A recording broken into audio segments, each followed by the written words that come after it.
together in Native American hustles and outlaws, and it was amazing, truly amazing. A disease, and yet this was the backbone of America, which I would always respect. How old were you when you watched your first film?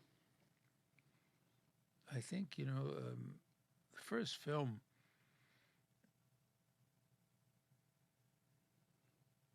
(1876)?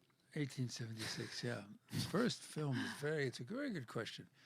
I remember Peter Pan, the animation Peter Pan being one of the first things that I'd ever seen. And I love that. I truly love that. First, I remember seeing Red River with John Wayne on the television in black and white over and over and over again. It was my first real Western, I think. It's a terrific movie. Terrific movie, Howard Hawks, and Montgomery Clift was there, and he was pulled in by Howard Hawks 6 months earlier. Was a Broadway actor. Never done a Western, never shot a gun, never rode a horse. And 6 months later, he was playing the stepson of John Wayne. And he was great. Just a brilliant job. So, I've watched that movie many times, and I think it was one of the first films I had seen. They always think it's John Ford, but it's Howard Hawks. When you, growing up in New York as a kid at that time, did you find yourself having similar freedoms in that time? Do you, again, were you working? What were some of the similarities you had, to watching those shows, because you were such a fan of the Western, basically your childhood, were you basically a wanderer as a kid? Were you out on your bicycle just doing whatever you wanted to? Were you the leader of your posse? Yeah, I was the leader of the posse. There was at that time we were in PS 161, and I had a gang. There was a song out. He wore black leather jacket and motorcycle boots, and so I loved that song. And I was, elementary school. And I had a gang called the Black Denim Gang. And all we did, this is what the gang did. We would just toss our lunches and go out to the schoolyard, and we'd run up against other kids and push them down. That's it. My That's goodness. all we do. And because they were part of my friend Tommy Chiodo's gang, and all they did was run from us. That's these little kid gangs Tommy running around in Chiodo. school. That's all they ever did. They just ran from us. They never did anything to us. And As we he's just wearing chased them. as he's wearing a black leather jacket right I wore now. a black leather jacket. I did.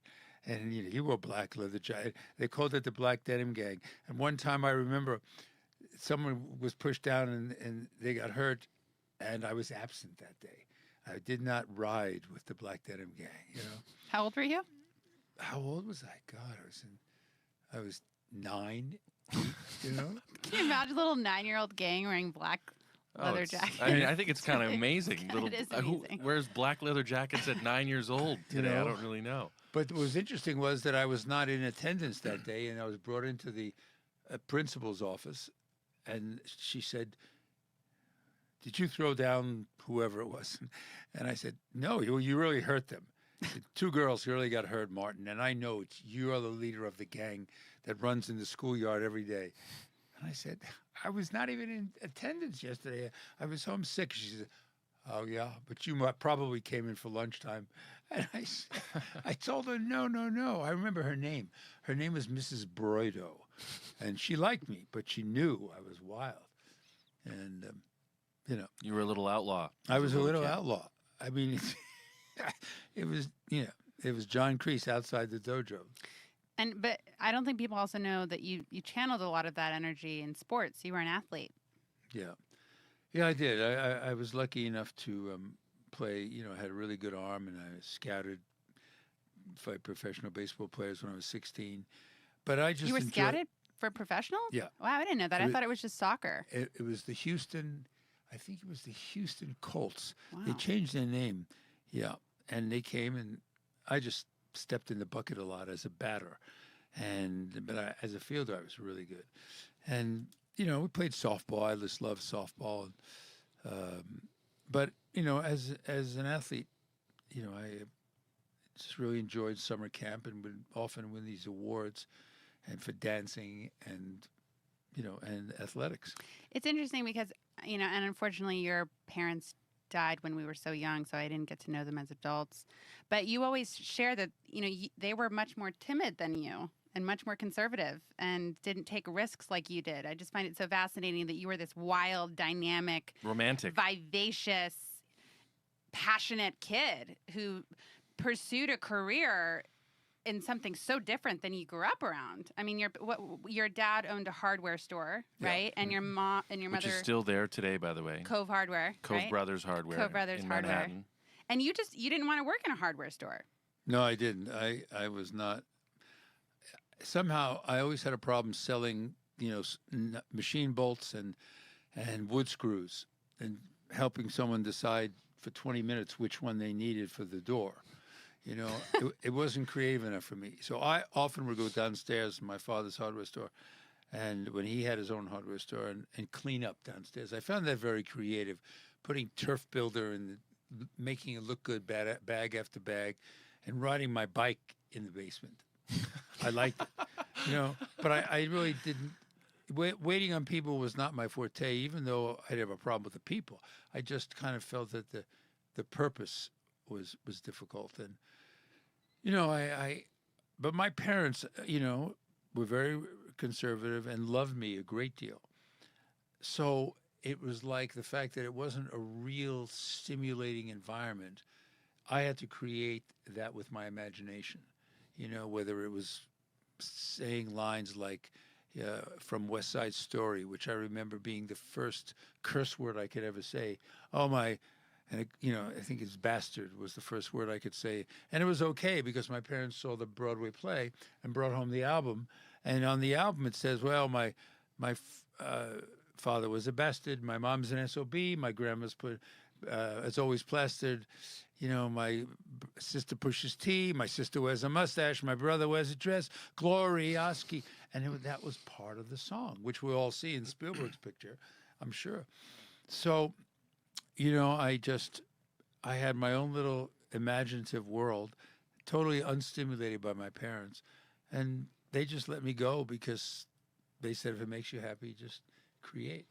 And that's actually not the norm. A lot of the times in my groups, I work with these. A lot of the times, it's young men who grow up in homes where their parents are doctors or their parents are lawyers, and there's this expectation that they need to follow in their footsteps.